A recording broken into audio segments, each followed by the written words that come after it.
sou Karine Arruda e começa agora mais uma edição do TRT Entrevista.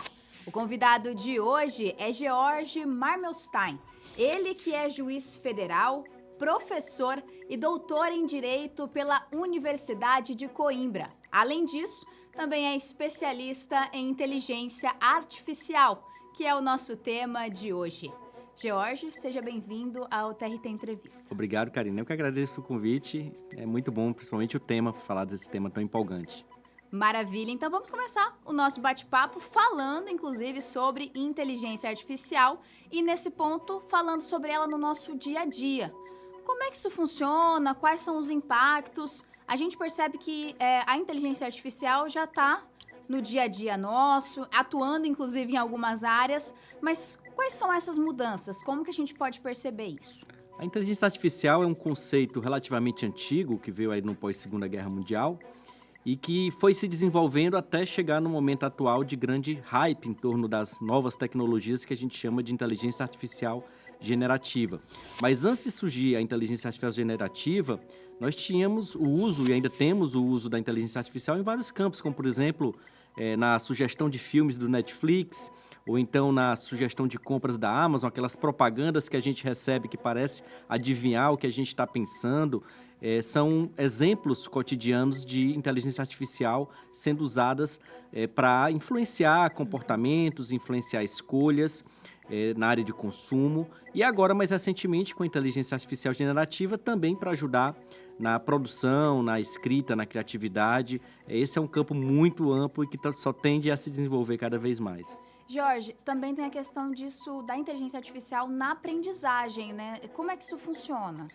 A inteligência artificial na aprendizagem, sobretudo a inteligência artificial generativa, como por exemplo o ChatGPT, que talvez seja a ferramenta mais impactante, ela tem múltiplas possibilidades porque você pode, a rigor, criar uma espécie de assistente para o aluno, ou seja, um companheiro intelectual para o aluno, para ajudá-lo a compreender determinados tópicos com várias possibilidades de, por exemplo, tradução, né? E quando eu falo tradução, a tradução não é só a tradução de línguas, tradução de idiomas, é até de complexidade. Você pode pegar, por exemplo, um texto super complexo e apresentar para uma criança, para um adolescente, usando uma linguagem, que a inteligência artificial generativa faz isso, transforma um texto complexo em uma linguagem que é assimilável por qualquer pessoa, né?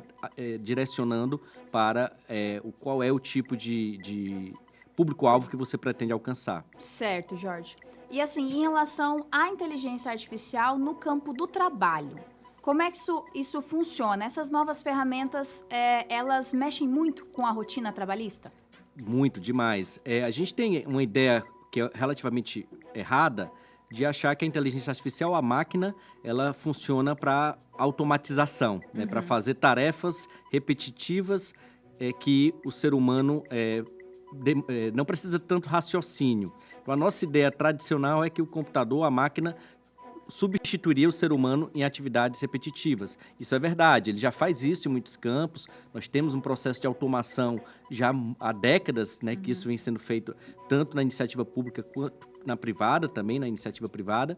Só que a inteligência artificial generativa, ela trouxe um novo componente, que é a possibilidade de você usar também computação, inteligência artificial, para criar, para construir e para raciocinar e solucionar problemas complexos, inusitados, singulares, específicos. Isso é novo, isso é uma novidade que tem surgido agora e, portanto, a tendência que a gente vê agora, por que o ChatGPT e outras ferramentas têm causado tanto impacto? Porque agora não vem mais o medo de substituir em tarefas mecânicas e repetitivas. Agora, até tarefas que exigem raciocínio, exigem inteligência, exigem criatividade, podem ser, não substituídas, mas podem ser aprimoradas com a ajuda da inteligência artificial generativa.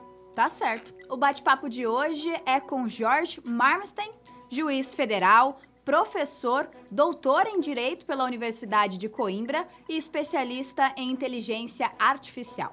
Jorge, continuando o nosso bate-papo, você comentou no início sobre a questão do ChatGPT e acredito que seja o mais famoso, né, a inteligência artificial mais famosa no momento.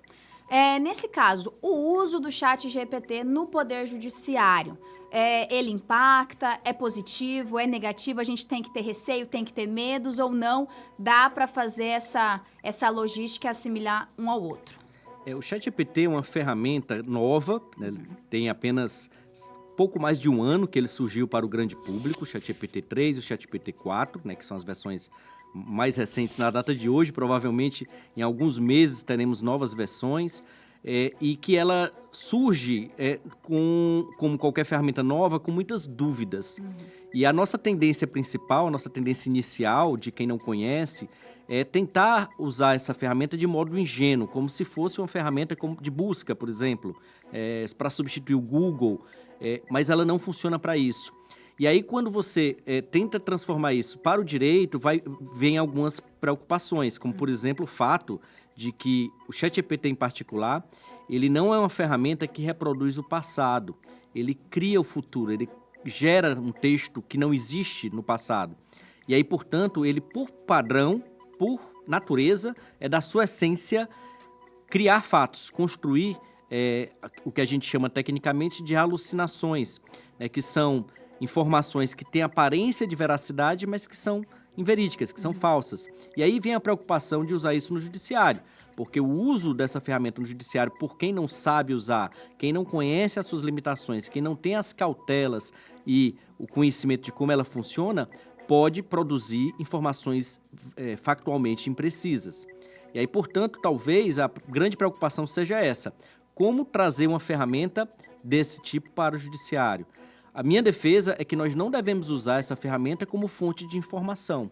Nós não devemos buscar ela para extrair fatos, buscar jurisprudência, buscar leis, mas sim para ajudar a compreender processos, compreender fatos, compreender casos jurídicos, por exemplo, interpretar textos ou, eventualmente, ajudar como uma espécie de companheiro intelectual do juiz, em que, unidos, eles vão construir juntos uma proposta de decisão, mas o ChatGPT sempre apenas como um ponto de vista preliminar, não como o resultado final. Eu sempre digo que a resposta do ChatGPT pode ser o primeiro passo, sim, mas os passos seguintes têm que ser dados necessariamente pelo ser humano. É para que ele seja usado como auxiliar mesmo, mas assim, impondo sempre limites ali, restrições também, para não se basear única e exclusivamente no ChatGPT. Isso, é exatamente esse ponto, porque o ChatGPT, como o próprio nome diz, ele é um chat, é uma conversa. Uma conversa entre um usuário, ser humano, e uma máquina, que aprendeu muitas informações no passado e é capaz de construir textos coerentes, bem escritos, e até profundos, se você souber comandar corretamente, mas sempre a depender do input, que é o comando ou prompt dado pelo usuário. O ChatGPT ele responde a perguntas do ser humano e, portanto, ele é centrado no ser humano. É o ser humano quem dirige a máquina, sim, é o ser humano quem indica para onde ela deve ir. E ela é uma ferramenta inteligente, e obediente. Ela faz o que o ser humano manda. Então, esse é o outro erro comum de achar que o ChatGPT tem uma espécie de sabedoria interna, intrínseca, e ele não tem. Ele responde o que você quiser. Se você mostra um caso jurídico para ele e pede para ele julgar, ele pode julgar procedente ou improcedente aleatoriamente. Mas se você disser, não gostei, quero que você julgue o contrário, ele vai julgar também, ele faz o que o usuário manda. Então, ele não tem uma resposta infalível, pronta, e ele não tem um compromisso intrínseco com a imparcialidade, com a justiça, nem com a verdade. Ele tem um compromisso em agradar o usuário. Então, o que o usuário determina, ele faz. Perfeito, Jorge. O TRT Entrevista de hoje conversou com George Marmelstein, ele que é juiz federal, professor, doutor em Direito pela Universidade de Coimbra e especialista em inteligência artificial. Jorge, muito obrigada pela presença aqui. Eu que agradeço, Karine, muito obrigado. Eu sou Karine Arruda e encerramos mais um TRT Entrevista. Para você que não conseguiu acompanhar a edição de hoje, não se preocupe. Ela fica disponível no YouTube, pesquisando por TRT FM 104.3 e também no Spotify, no TRT de Mato Grosso.